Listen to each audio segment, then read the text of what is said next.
The War for Mansoul, a John Bunyan classic, as told by Ethel Barrett. Chapter 3. The First Assault. Lord Innocency was the first to look over the city wall, and all he saw was a dragon. Oh, he thought, what beautiful colors. Lord Will-be-Will was right behind him, and then Lord Mayor Understanding, and Mr. Conscience, and last of all, Captain Resistance. Down in the fields below, Diabolus's invisible army was camped, waiting. Psst, whispered Apollyon to his sharpshooter. That's Captain Resistance on the end. Don't take your eyes off him. And he thought to himself, he's going to give old Diabolus some trouble. I can tell by his stance. Stiff as a ramrod. He shifted his position so he could study them better, causing nothing more than a small rustle in the grass. What a sorry lot they were, he thought scornfully. Lord Innocency, dewy-eyed and fresh as the morning, and Mr. Conscience, the town recorder. And what did he have to record? There was no law except the love Shaddai and Lord Mayor Understanding. Let me try that again. And Mr. Conscience, the town recorder. And what did he have to record? There was no law except the love Shaddai. And Lord Mayor Understanding. Ah, now there was one to envy. Shaddai had given him the power to perceive, to comprehend, to discern. He would be dangerous. He would be a dangerous one indeed, left to himself. Old Diabolus would not have a chance. But, Apollyon wondered, why had Shaddai, in creating for himself this glorious town, done that one incomprehensible thing? He had left himself vulnerable by installing Mr. Will-be-Will in the town. Will-be-Will in the town.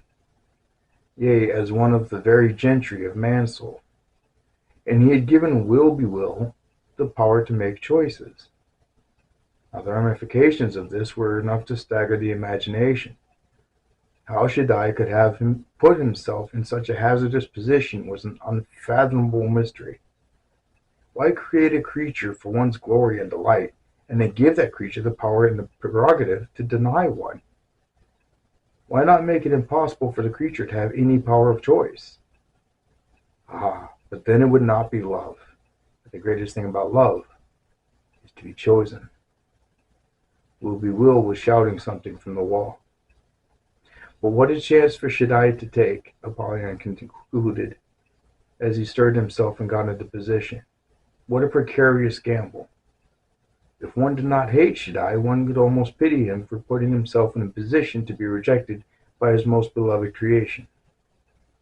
Who are you? Will-be-Will was shouting. And what do you want? Apollyon looked over at the sharpshooter, who had stiffened to attention. Why did you come? Will-be-Will was shouting. State your mission, please. Everyone in Diabolus's great army waited, paunches growling, hungry for the prey, and every eye was on the old master and his colleague, Ill-Paws. And, like a lamb, Diabolus began his carefully prepared speech. I am not a stranger, he said. His voice was oily. I am, in fact, a neighbor. It is my duty to the great King Shaddai to drop by and pay you my respects and offer you my services. It is also my pleasure, he bowed low. I am your humble servant, seeking only your welfare, and quite frankly, it is not my advantage, but yours I seek. It is because of my great concern for you that I have come. Concern? For us? Our welfare? Lord Mayor Understanding spoke up. His voice was polite, but remote. Clearly you do not understand what I mean, said Diabolus with carefully feigned patience. And no wonder, for the laws of your king are so intricate. But we have but one law, to love Shaddai and to do his will. Ah, that is just it. That is what it seems like. But your king, don't misunderstand me. I do not deny his greatness, but his law is nonetheless intricate. First, he says you may eat of all the fruit of the garden, and then he forbids you to eat the fruit of one tree. So you see, though you ostensibly have freedom, you are actually in bondage. To get down to cases, I have come to show you how to obtain deliverance from this bondage you are in. Surely you cannot object to that." Apollyon's sharpshooter prepared to draw his bow. "Not yet, not yet," hissed Apollyon. He did not take his eyes off resistance. "Be ready. I'll tell you." Bondage? But we were not aware that we were in bondage. They all spoke at once. Their amazement was written on their faces. Diabolus followed his advantage quickly. "That's just it. You were not aware. You were not aware of what you were missing." Captain Resistance narrowed his eyes and stared at Diabolus. Apollyon gestured again for the sharpshooter to stay his hand. "Now?" asked the sharpshooter a moment later. "Not yet, not yet," cautioned Apollyon. "Your king has forbidden you to eat the fruit of the tree of knowledge of good and evil, right?" said Diabolus. They nodded. "Do you not have a right to that knowledge?" he went on, and then answered his own question. "Certainly you do. The one thing he has forbidden you to have is the very thing that will do you the most good. How can you be complete without it? You must have knowledge and understanding." They stared at each other, and then back at him. Apollyon and his sharpshooter waited. "He tells you," Diabolus was speaking quickly now, "he tells you if you eat that fruit you will die. That is not quite true. Your eyes will be opened, and you shall be as gods." The grass stirred and rustled impatiently under the shifting of the invisible army. "So I repeat," said Diabolus, "his laws are intricate and rather unfair. You are in bondage." Captain Resistance stiffened. The sharpshooter drew his bow and took careful aim. "Now," he said. "Yes, before he speaks. Now, let him have it," Apollyon hissed. A gleaming arrow shot through the air and found its mark. Captain Resistance tottered a few steps forward. He hesitated a moment, then pitched over the wall, quite dead.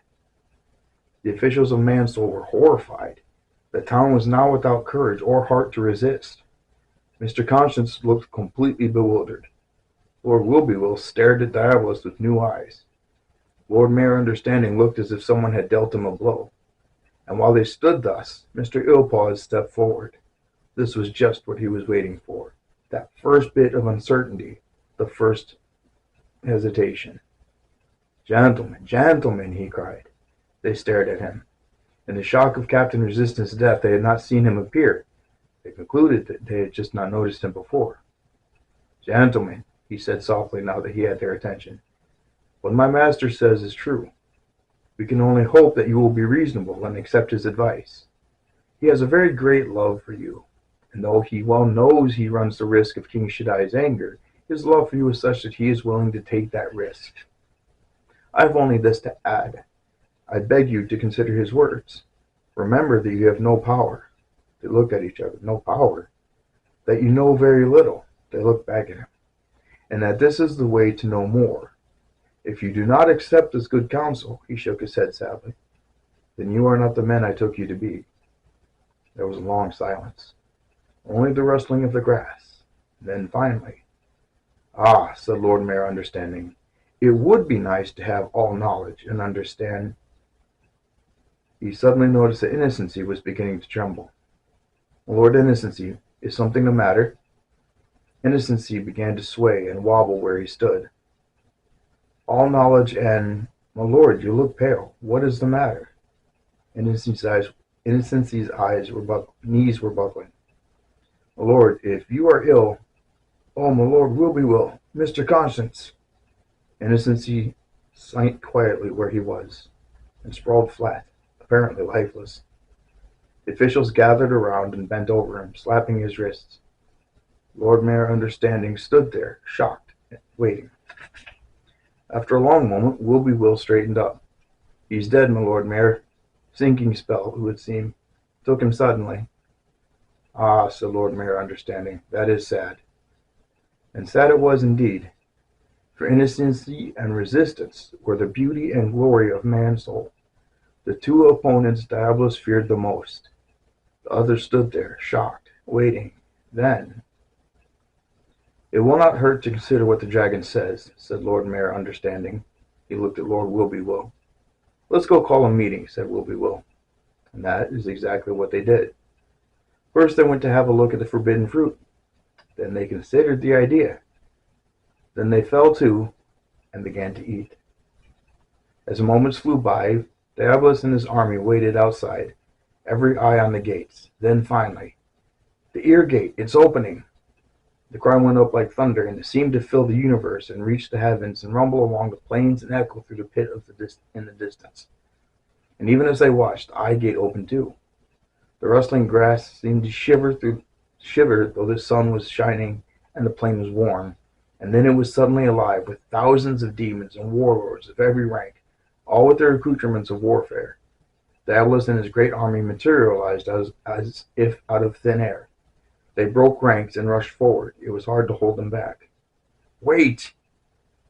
It was the old master, Diabolus. They came to a reluctant halt. "Swarm if you must," he said, "but swarm in quietly. I want no nonsense. Do nothing to alarm them, and do not destroy anything yet. I have other plans. Ready? Forward, march." And in they marched, and the gates closed behind them. It was amazing how simple it was after all. Apollyon thought he was swept along with the crowds. What fools these town officials were! They had not only let Diabolus in with all his horde, but had welcomed him warmly. Innocency was dead. Captain Resistance was dead. Mansoul had been given free will to choose in the person of Lord Will-be-will. What a monstrously extravagant demonstration of love, Apollyon pondered, to trust something one wanted to keep enough to give it the prerogative to choose to leave. And now the moment had come, and the choice had been made. Should I had loved, should I had lost, should I was already forgotten. Diabolus was way ahead, leading the parade, flanked by the officials and gentry of Mansoul. They marched right up the main street, through the middle of the town and into the market square. It was there that Diabolus faced the people of Mansoul, who had gathered to see the one they thought was their deliverer. "Alas, poor Mansoul," he cried amidst the cheering, then waited for it to die down. "I have done you this great service, not for any gain of mine, but because of my great concern for you. I have set you at liberty." The cheering was overwhelming. Diabolus signaled for quiet. "But alas, I have also left you without a ruler, someone to defend you." There was a rumble of dismay. Diabolus followed his advantage quickly. "For when King Shaddai hears of your rebellion, he will come storming in to snatch away that liberty." The noise increased. "Now, if I were to become your ruler in order to protect you—" Sure enough. "I accept," he cried with feigned modesty as he was swept upon the shoulders and borne aloft for all to see. It was as simple as that. They swallowed this bramble without even gagging. Diabolus became the king of Mansoul. Mansoul had fallen. Mansoul was lost. Chapter 4. Another administration. The first thing Diabolus did was the obvious thing to do. He took possession of the beautiful castle in the center of Mansoul and made it his den, his headquarters. He would have corrected quickly. He garrisoned his warlords and, more important, soldiers within its high walls and forts. He strengthened and fortified it with all sorts of provisions against emergency. Soldiers of lesser importance scurried about the side streets and back streets and found homes for themselves and their families. Mansoul was not the same. The streets, the lovely avenues, the market square, the places for communion, and the places for decision-making, all were cluttered with Diabolus's soldiers. But in spite of all this, he still did not feel secure. "Aren't you satisfied?" said his warlords. "You accomplished the skullduggery task you started out to do." "Accomplished," said Diabolus. "I have not even begun." And he called a high echelon meeting to discuss ways and means of furthering his purposes. The culprits gathered in the beautiful conference room of the castle and slouched around the conference table, their faces reflected in the highly polished surface. Diabolus took charge quickly. "The first thing we must do, my dear muckworms," he said, "is to remodel. And what does one do when one remodels? One sets up one thing and pulls down another, at pleasure." They all agreed. Each one had ideas of his own how this should be done. "Some officials in Mansoul are up and obviously must come down," he said, "and some are down and must go up. So, we are going to remodel." They began to squirm and mumble gleefully. "Quiet," said Diabolus. "I know you have pet projects, my scrubby upstarts, but first things first, and one thing at a time. The first remodeling job is the mayor, His Excellency Lord Mayor Understanding." He eyed them with a cold stare until they were quiet. Then he muttered to himself, "Blueprints, blueprints, where'd I put those blueprints? Ah, yes, here they are." And he fumbled about, and at last held them aloft. "Now, I submit these plans for a tower to be erected on the site indicated," and he spread the plans out for all to see. "It's right outside his palace windows," said Alecto. "Between his palace windows," said Beelzebub, "and the sun," Diabolos finished. "Make his palace nice and dark. Do you see?" "But he's friendly to us. He complied with the rest of the town gentry in letting us in," they all said at once. "Yes, I know," said Diabolus, not looking up from the blueprint. "He is also a very understanding man. He sees too much. That is something you seem to have overlooked, my snakes in the grass. He cannot be allowed to live in his former luster and glory." He straightened up. "By limited liberties, by living in darkness, he will be useful to us and a hindrance to Mansoul. We can depend on him to confuse and distort." "But they can't be any more confused than they are already." "Oh, yes, they can," said the old master. "A darkened understanding has limitless possibilities. By being deprived of light, he can become as one born blind, and by being kept a prisoner—" "You intend to go that far?" they said. "Certainly I intend to go that far." "Will you get away with it?" "He will be allowed to go out on parole occasionally, but only within his own bounds, no further. And I shall set those bounds. Of course I'll get away with it. With understanding darkened and shackled, what can the rest of Mansoul do? Now, next I would like—" A deafening roar reverberated through the castle, and the windows rattled, and the drapes swayed, and the golden dishes and goblets danced on the sideboards, and the dust bunnies that had accumulated since the invasion scurried across the room and caught on the fringe of the priceless rugs and tapestries, and the blueprints took off from the table with a swish, like paper airplanes sent on errant flights. "Burn my brimstone," muttered Diabolus. "He's at it again. The roar's coming from the house of Mr. Conscience. And that, my cronies, is just what I was coming to. My next project, Mr. Conscience. He was partly responsible for letting us in. True. Come out from under the table." They came crawling out from whence they had dived, and slithered back into their respective chairs, a bit sheepishly. Diabolus looked at them with solicitude. "You are hand-picked whelps and mongrels, tried and false," he said softly. "Are you afraid of a little tantrum of poor old Mr. Conscience?" Their faces said plainly that they were. "Where was I?" said Diabolus, ignoring both the noise and their reaction to it. "Ah, yes. It is not in my power to do away with Mr. Conscience. We must, unfortunately, put up with him." "But when he roars, sire—" "What'll we do when he roars?" said Alecto. "This is terrible. I'm secretary of this council, and I can't even take notes. The table is shaking so." "You will take notes of our treachery as best you can," said Diabolus, "and the rest of you rogues will pay attention. You must get a campaign under way. "But you cannot dispose of Mr. Conscience the way you can Lord Understanding," they cried. "True. But we can render him impotent." "Not entirely." "True. But we can make him look like a fool when he does cry out. We can never—" "Listen to me," Diabolus said. He now measured his words and spoke with such conviction that for a moment they were quiet. "With the proper tactics we can deal the one most devastating blow possible. We can make him look ridiculous. Hear me. First, we debauch him. We lead him into sin. Then we harden his heart with vanity. We keep him so deluded that when he is merry he will do the very things he bellows against. We spread the rumor that he is subject to fits. When he is stricken with thoughts of King Shaddai and raises his voice like thunder, it will be easy to convince the townspeople that it is one of his bad days. When he tries more mild reasoning, we will convince them that he is just prattling. But, sire, and when he gets too troublesome, we lull him to sleep so that he will stay in a stupor for weeks at a time.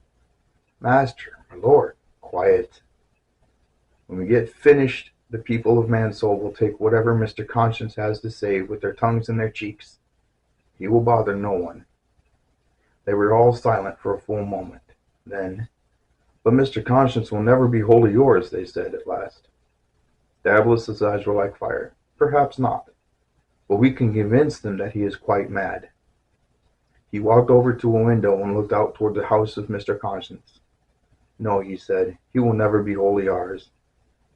They adjourned the meeting then and shuffled out dejectedly, their spirits quite dampened. But not for long. They lost no time in getting these projects started. First, the tower was built to keep Lord Understanding in darkness, and guards were posted so that he had to stay within bounds. All propaganda getting into him was carefully gone over and thoroughly mixed up and confused so that he was quite helpless. And as Daedalus' campaign flourished, poor Mr. Conscience was despised and neglected by the people of Mansoul. If, at odd times, he did disturb them, Daedalus would run to the rescue and make this his subject in one of his deceptively chatty talks to the town. "Hush, my Mansoul," he would croon. "Are you not more content than you ever have been before? You know you you are. Consider how I have served you, even to the full extent of my power, and given you the very best that I have, or could have procured for you in all the world. Your liberty has been enlarged by me. I found you shackled, and I set you free. You have no laws. I do not hold you to account for your doings. I have let you live and let live with as little control from me as I have from you. What more do you want? There now. That's better. And don't let that horrid rumbling disturb you. It is just twaddle," he would go on, warming to his subject. "That's all it is. And with all Mr. Conscience's high talk, you hear nothing of Shaddai himself, now do you?" "Do you?" He would wait dramatically for the answer that never came. "Well," he would say at the end, as if that settled everything. Then he would think to himself, "There, that should hold him for a while." But he never did believe it, for he knew that every outcry of Mr. Conscience against the sin of Mansoul was the voice of God in him to them. Mr. Conscience was clearly the one creature Diablos feared most of all in Mansoul. Now, as Diablos had said, all the remodeling wasn't tearing down. Indeed, some of the changes that did him the most good were the officials he put in power. And of all officials to put into power, Lord Will was the most important. He had, to begin with, privileges peculiar to himself in the town of Mansoul. And together with these, he was a man of great strength, resolution, and courage. Diablos was thinking of these attributes as he waited for Will to show up at the castle for an appointment one evening. Strength, resolution, and courage. Well, actually, thought Diablos, Will was headstrong, proud, and willful was what he was. He was a good man to have on your side. Play on his pride, that's it. Make him one of the great ones. He's the greatest deterrent to Mr. Conscience you can possibly have. Old Conscience cannot be annihilated, no. But he can be militated against, yes. And Will is the man for the job." "Eh?" said Diablos aloud, looking up. Will was standing before him. "I took the liberty of ushering him in," said an underling. "You were talking to yourself," said Will. "Something about man for the job?" "Ah, yes. Yes, sit down, my lord," said Diablos. "Business, always business," said Will pleasantly. "Idiot," thought Diablos. "He's going to be garrulous as usual. Can I get nothing done without talking trivia?" But aloud he said, "Yes, always business. Matter of fact, I was thinking man for the job, and I was thinking of you." "Of me?" said Will. "Good grief," thought Diablos. "Does he have to repeat everything I say?" He pushed a box of cigars forward and rustled some papers on his desk to compose himself. "I sent for you," he said at last, "because you were one of the first chumps to be hoodwinked, the first luminary to accept my counsel and advise opening Eargate and letting me in, and you have seemed willing to serve me since my reign began here. Also, you are a very stubborn, headstrong man, and I have great affection for you." "Oh, thank you, sire," said Will. "May I speak freely?" "Oh, yes. Go ahead." I've always been a man of considerable importance in this town, Will cleared his throat. If I do say so myself, I'm a man capable of making decisions. Ah, yes, said Diabolus, looking back innocently. Quite frankly, I will not be put in a subordinate position. Oh, of course, Diabolus' innocent stare remained intact. I think I rate a position of authority. Diabolus almost laughed out loud, but he controlled himself. A position of authority, he said, almost too heartily. Now he was repeating. But of course, that is exactly what I was thinking when you came in. You were? Said Will, delighted. I said I was, thought Diabolus. Why does it keep repeating? We go around in circles. I was. You were? I was. What a jerk bore. Aloud he said, I was. To be sure, said Will. Diabolus got up and walked over to stare out of the window. With this kind of a fool in power, he thought, there is no limit to the heights I can reach. Underneath his lofty exterior lies the soul of a string saver. He turned to face Will Be Will. I'll give you a responsible position. I'll make you captain of the castle, governor of the wall, keeper of the gates. Will Be Will started to speak, but Diabolus put his hand up to indicate that he was not finished.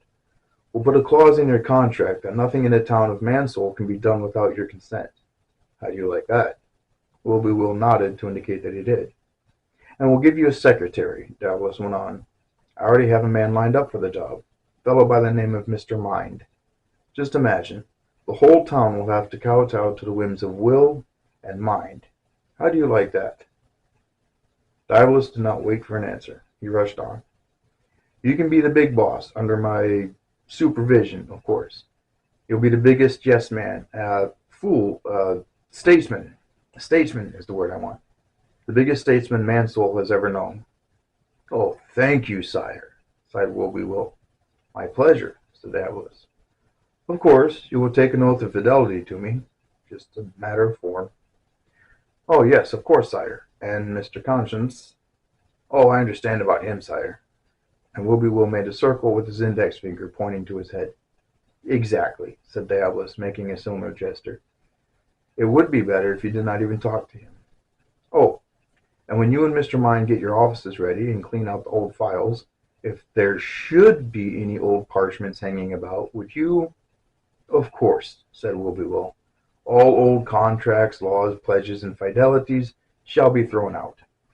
We understand each other, said Diabolus gravely, and stood to indicate that the interview was over. Thank you for giving me this appointment, said Will Be Will. It is good to know that I shall still be my own master. After all, a person of my standing, of course, said Diabolus. Will Be Will whirled about, went to the door, opened it, and turned. I am the master of my fate, he blustered. Yes. I am the captain of my soul. Yes. The door closed. You are a fool, said Diabolus softly. There's no bigger fool than Will with a whip in his hand. A gust of wind came through the window and blew out the candle and left him there in the darkness, his red eyes glowing. As the days went on, it became apparent